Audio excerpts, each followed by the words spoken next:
Hello বন্ধুরা, আজকের এই ভিডিওতে আমি আপনাদেরকে লাইভ দেখাবো যে বাইন্যান্সে আপনি কেমন করে আপনার কাছে যে কয়েনগুলো আছে, ক্রিপ্টো আছে, যে কোনো কয়েন হতে পারে, সেটা কীভাবে সেটাকে আপনি সেল করবেন। তো এই ভিডিওটা একদম বিগিনারদের জন্য, যারা বাইন্যান্সের নতুন এসেছেন, এর আগে বাইন্যান্স ইউজ করেননি বা কিছুদিন হলো ইউজ করছেন, কিন্তু কীভাবে সেল করবেন সেটা বুঝতে পারছেন না। একটা ওসিও নামের একটা অপশন আছে, ওটাকে কীভাবে ইউজ করবেন, ওটা খুবই একটা ভালো জিনিস বাইন্যান্সের ওসিও, যাতে আপনাকে যদি মার্কেট উপরে যায় আপনাকে প্রফিটও দিতে পারে, আবার যদি মার্কেট ডাম্প করে, মানে মার্কেট যদি নিচে নামে, তাহলে আপনাকে বেশি লসের থেকে বাঁচাতেও পারে। তো আজকে সেটাই আপনাদেরকে আমি লাইভ দেখাবো। তো সেটা দেখার জন্য আমাকে যেতে হবে বাইন্যান্স অ্যাপে যাওয়ার পরে, মানে আপনি যদি ডেস্কটপে করেন ডেস্কটপও করতে পারেন, যে কোনো ব্রাউজারে, সেখানেও সেমই থাকে সব কিছু, প্রায় শুধু সামান্য একটু আলাদা থাকে। তো এরপর আমি আসবো ওয়ালেটে আসার পরে আমি আসবো স্পটে। এবার স্পটে আপনাকে এখানে সেগুলো কয়েনই আপনি দেখতে পারবেন যে কয়েনগুলো আপনার কাছে আছে। এখন আমার কাছে যে কয়েনগুলো আছে দেখতে পাচ্ছেন আপনি, যেমন ইউএসডিটি সব থেকে বেশি আছে, সেই জন্য আমার ইউএসডিটিটাকে 1 নম্বরে রেখেছে। এবার তারপরে 2 নম্বরে আমার কাছে যে ডলারের কয়েন সব থেকে বেশি আছে সেটা হচ্ছে বিটিসি, সেই জন্য ওটাকে 2 নম্বরে রেখেছে। তো আমি আপনাদেরকে এমনি একটা কয়েন সেল করে দেখাবো, লাইভ সেল করবো না, পরে আমি ওটাকে ক্যান্সেল করে দেবো, কারণ এখন আমি কোনো কয়েনই সেল করবো না। তো দেখতে পাচ্ছেন আমার কাছে বিটিসি আছে, তো বিটিসিটাকে আমি সেল করার চেষ্টা করি, আপনাদেরকে সেল করিয়ে দেখাই লাইভ, ঠিক আছে। তো এর জন্য আমাকে যেতে হবে মার্কেটে। এবার আমাকে সবার আগে সেই কয়েনটা আমাকে খুঁজতে হবে, ঠিক আছে। অর্থাৎ আপনি যে কয়েনটা সেল করবেন সেই কয়েনটা আপনাকে খুঁজতে হবে। সেটা আপনি ফেভারিটও থাকতে পারে, কোনো কয়েনকে আপনি ফেভারিট করে রাখতে পারেন। তো এইসব আপনি কেমন করে করবেন, বাইন্যান্সের ফুল একটা টিউটোরিয়াল ভিডিও আমি কিছুদিনের মধ্যে আপলোড করব। তো সেটাকে দেখলে সব কিছু বুঝতে পারবেন, আপনাকে আর অন্য কোনো কিছু ভিডিও দেখতে লাগবে না, একদম জলের মতো পরিষ্কার হয়ে যাবে। তো আমি যে কয়েনটা এখন বিক্রি করবো সেটা হচ্ছে বিটিসি। এবার বিটিসির উপরে ক্লিক করব। আমি বিটিসির উপরে ক্লিক করার পরে আমি সেলে ক্লিক করব, কারণ এই কয়েনটা আমি সেল করব। এবার আপনি দেখতে পাচ্ছেন এখানে অনেকগুলো অপশন। আমি যখনই সেল করার সেকশনে চলে এসেছি, এখানে অনেকগুলো অপশন দেখাচ্ছে আপনাকে। প্রথমে আছে লিমিট, তারপর আছে মার্কেট, তারপর আছে স্টপ লিমিট, তারপর আছে ওসিও। প্রথমের এই 3টে জিনিস আমরা প্রায় সবাই বুঝি, কিন্তু তারপরে যে ওসিওটা আছে, ওসিওটা আমরা অনেকেই বুঝি না, কারণ এটা একটু কমপ্লিকেটেড। বিশেষ করে যারা নতুন বিগিনার তাদের কাছে এটা কমপ্লিকেটেড। তবে এটা খুব সহজ, একবার আপনি দেখে নিলে বিষয়টা বুঝে যেতে পারবেন। সবার প্রথমে যে লিমিট আছে, এই লিমিট প্রাইস হলো শুধু একটাই প্রাইস আপনি এখানে দিতে পারবেন। কোন প্রাইস? যে প্রাইসে আপনি সেল করতে চান। মনে করুন বিটিসির প্রাইস এখন চলছে কত, $46,028 সামথিং, এরকম কিছু চলছে। তো আমি এই কয়েনটাকে বিক্রি করবো $50,000। এবার আপনি যদি এই কয়েনটাকে $50,000 বিক্রি করতে চান, তাহলে এখানে যে প্রাইসের অপশনটা দেখছেন, এখানে আপনাকে 50,000 টাইপ করে সেল বিটিসিতে ক্লিক করতে হবে। এখানে শুধু একটাই অপশন, এটা সবাই জানে, আপনি হয়তো জানেন, কিন্তু এরপরে যেটা আছে, এরপর আছে মার্কেট। মার্কেটটা কি? মার্কেটটা সেটাও হয়তো আপনি জানেন। মার্কেটে ক্লিক করে যদি আপনি সেল করেন, তাহলে ইমিডিয়েটলি আপনার কয়েনটা সেল হয়ে যাবে, কোনো সময় লাগবে না, মানে 1 সেকেন্ডেরও কমে সেল হয়ে যাবে। কারণ মার্কেটে যে প্রাইস আছে, এখানে একটু লস হয়ে যায়। আপনি যদি বিগিনার হয়ে থাকেন, তাহলে আপনি মার্কেট যে সেকশনটা আছে এটাকে ইউজ করবেন না। এবার চলুন দেখে নিই ওসিওটা কী জিনিস। এবার আমি চলে এসেছি ওসিওতে দেখতে পাচ্ছেন এখানে 3টে অপশন আছে, ঠিক আছে। স্টপ লিমিটে কিন্তু 2টো অপশন থাকে। স্টপ লিমিটটা কি? ওখানে আপনি আপনার সেল টার্গেটটাকে দিতে পারবেন না। শুধু মার্কেট যদি নিচে চলে আসে, তাহলে সেই অবস্থায় আপনার যাতে বেশি লস না হয়, সেই জন্য আপনি স্টপ লিমিটের ব্যবহার করতে পারেন। কিন্তু ওসিওতে আরেকটা জিনিস অ্যাড হয়ে যায়, আরেকটা অপশন অ্যাড হয়ে যায়, সেটা হচ্ছে প্রাইস। এটা কি? এটা হচ্ছে আপনার সেল টার্গেট।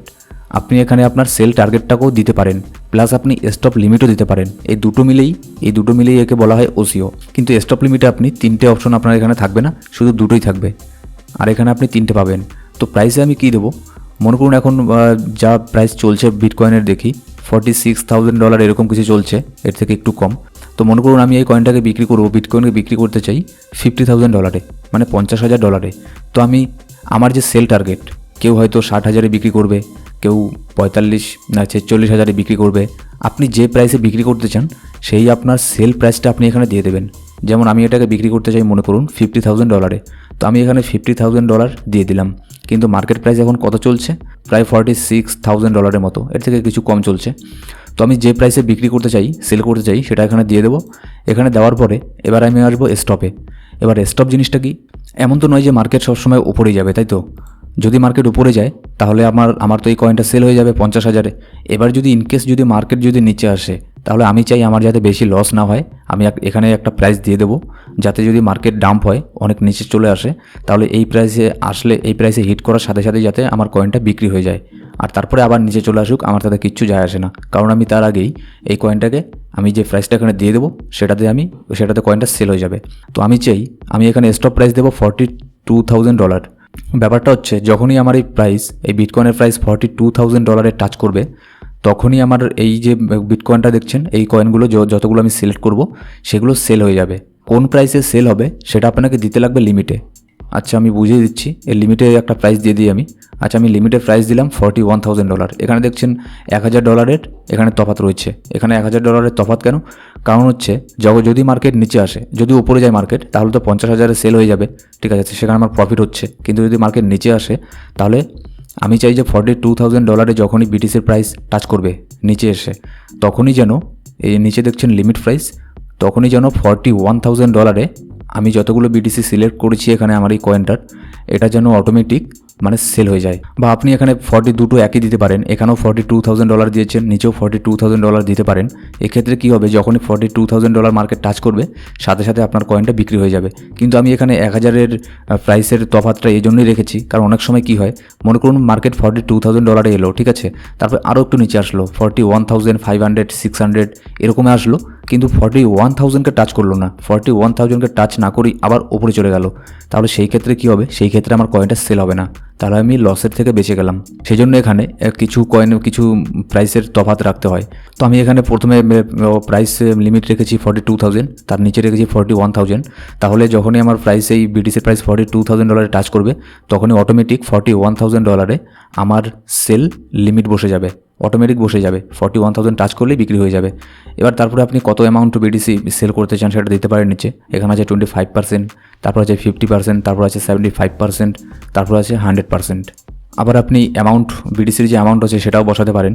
আবার কত ডলারের বিটিসি আপনি সেল করতে যাচ্ছেন সেটাও বসাতে পারেন। এবার তারপরে আমি সেল বিটিসিতে ক্লিক করব, তারপরে কনফার্মে ক্লিক করে দেবো। এখানে দেখতে পাচ্ছেন, এখানে আপনাকে দেখিয়ে দেবে, এটা ভালো করে দেখে নেবেন। আর প্রথমে আপনি খুব ভালো করে দেখে নেবেন যে ওসিওতেই করছেন না আবার লিমিটে করছেন। এখানে দেখতে পাচ্ছেন $50,000, তারপরে স্টপ প্রাইস $42,000, তারপর লিমিট প্রাইস হচ্ছে $41,000। অর্থাৎ যখনই $42,000 বিটিসি টাচ করবে, তারপরে $41,000-ও যদি বিটিসি আসে, তাহলে আমার সেটা অটোমেটিক সেল হয়ে যাবে। যখনই $42,000 টাচ করবে বিটিসি, তখন অটোমেটিক $41,000-এ আমার সেল লিমিটটা বসে যাবে অটোমেটিক। তারপরে এখানে আসলেই আমার বিটিসিটা সেল হয়ে যাবে। এটা করে কনফার্মে ক্লিক করে দিন। এবার দেখুন, দেখতে পাচ্ছেন এখানে 3টে ওপেন অর্ডার আছে। তো সবার আগে আমার অন্য একটা ওপেন অর্ডার আছে TLM-এর, তো এটা তো আগেরটা থাকলো। এবার এখানে দেখতে পাচ্ছেন 2টো অর্ডার। আর লিমিটে করলে কি হতো, লিমিটে করলে একটা অর্ডার থাকতো, শুধুমাত্র আপনার যে টার্গেট প্রাইস, মানে যে প্রাইসে আপনি বিক্রি করতে চান সেই প্রাইসের শুধু এখানে সেকশনটাই থাকতো। কিন্তু এখানে দেখতে পাচ্ছেন দুটো। প্রথমেরটা হচ্ছে আপনার লিমিট, স্টপ লস, ঠিক আছে, প্রথমেরটা। এখানে দেখতে পাচ্ছেন কন্ডিশনে $42,000, তারপর প্রাইস হচ্ছে $41,000। এবার তার নিচে দেখতে পাচ্ছেন আপনি, এটা হচ্ছে টার্গেট প্রাইস, অর্থাৎ $50,000। এবার আমি এটা করতে চাই না, কারণ এই কয়েনটাকে আমি বিটিসিকে নিয়েছি অনেক লং টার্মের জন্য, তো আমি এটাকে ক্যান্সেল করে দেবো। তো ক্যান্সেল করার পরে ক্যান্সেল হয়ে গেল। এখানে শুধু আমার একটাই অর্ডার আছে এখন। তো এইভাবে আপনি ওসিওর ইউজ করতে পারেন, যাতে মার্কেট যদি ওপরে যায় তাতেও আপনার প্রফিট হবে, আবার যদি মার্কেট নিচে চলে আসে তাহলে আপনার লসের থেকে বাঁচতে পারবেন। এই দুটো জিনিসই ওসিওতে হয়। আশা করি এবার বুঝতে পেরেছেন যে বাইন্যান্সে ওসিও কেমন করে কাজ করে।